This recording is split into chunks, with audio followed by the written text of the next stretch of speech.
Hey everybody, I hope all is well. I thought I would take a minute out of my day to reach out, say hello, and follow up a little bit with a video I made last week about data decision making. That the APP and the independence movement is a data decision making group. Their decisions are based on data and not emotion, or some kind of commitment or loyalty or religious devotion to Canada. So when I made the video, one gentleman kindly made a comment that he's got questions about the budget that was introduced by APP. And sometimes we can make decisions. We're all guilty of doing this, right? When we're up against a decision that we have to make, there's a fork in the road. We base a lot of things on what we've already seen before. And we come to this idea that we've already made a decision and it's settled, but in reality, it's not, is it? It's kind of like hills, you know, they kind of go up and down. It's kind of like life, really. In fact, if you go back to the time, if you were ever married, it's quite common for people to say, I'm getting married, this is the person, whatever, or I'm just making the commitment to get married. And as you get closer to the date, you might go, gee, now I'm having second thoughts, you know, maybe this isn't a good idea, right? So this is a common thing. So it's partly what's called cognitive dissonance, right? People have this idea that, well, I know what I should be doing. I know what needs to be done. I can see it. The data is there. Everything is there. Except somehow I'm not feeling right about it. And that's the interesting thing about making decisions like this, because decisions aren't just cerebral. They're emotional and they're psychological.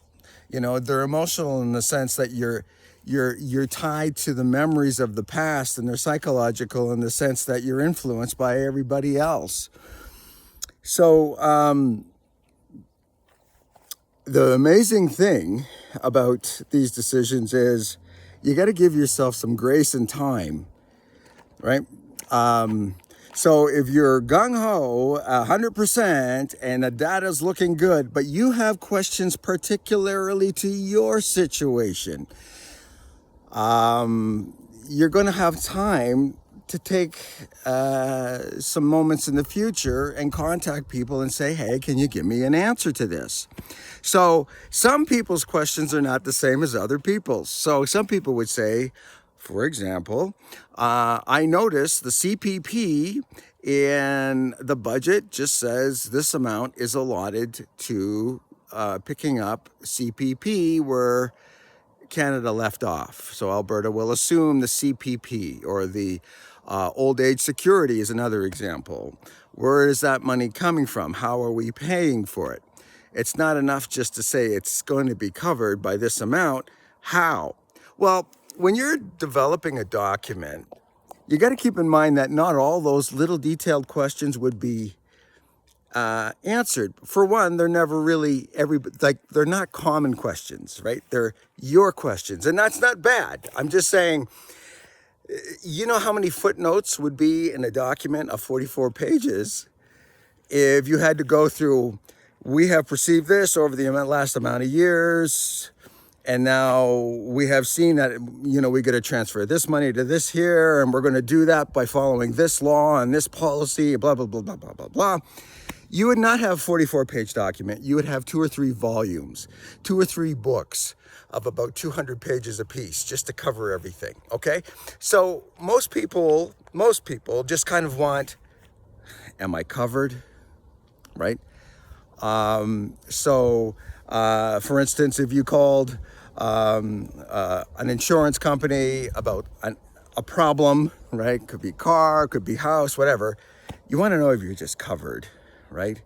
Not how are you covered, or by what policy subsection, whatever, allows you to do it, okay?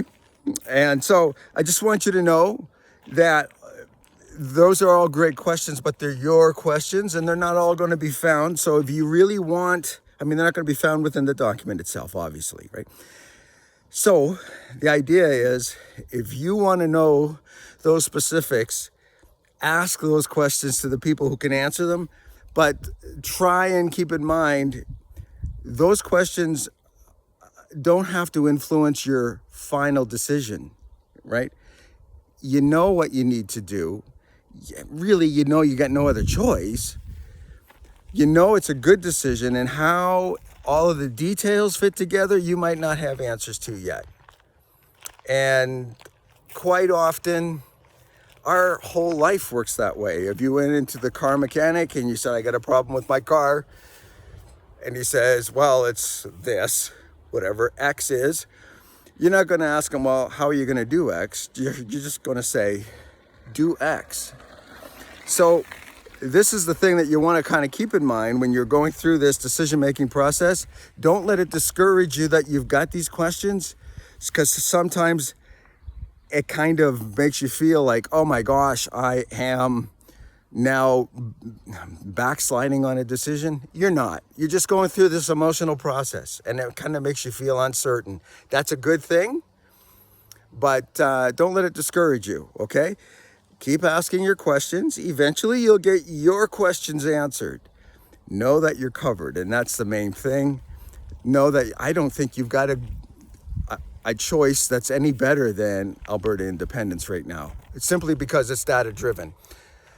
I'm going to get out in another few hours, give you another video on the unbelievable Canadian brain and its devotion to a country, even if the country was to destroy them. It was an amazing experience I had last night, but I won't get into that now. I just wanted to make this short and say, I'm with you. I support you 100%, but it's a matter of understanding yourself and how you process information. You want to be safe and secure in making this decision. I get it. It's a smart thing.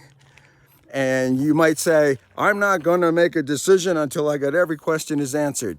But I want you to realize, in reality, nothing on earth works that way, right?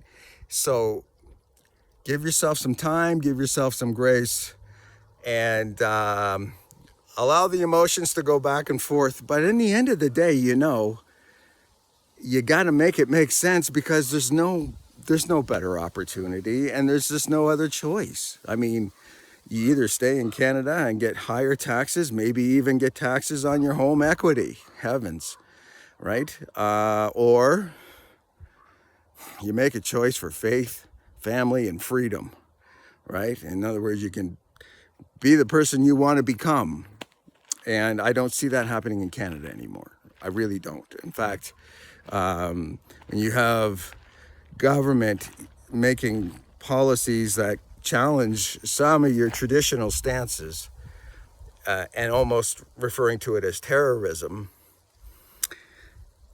yeah, we don't have to go any further, okay? So I wish you well.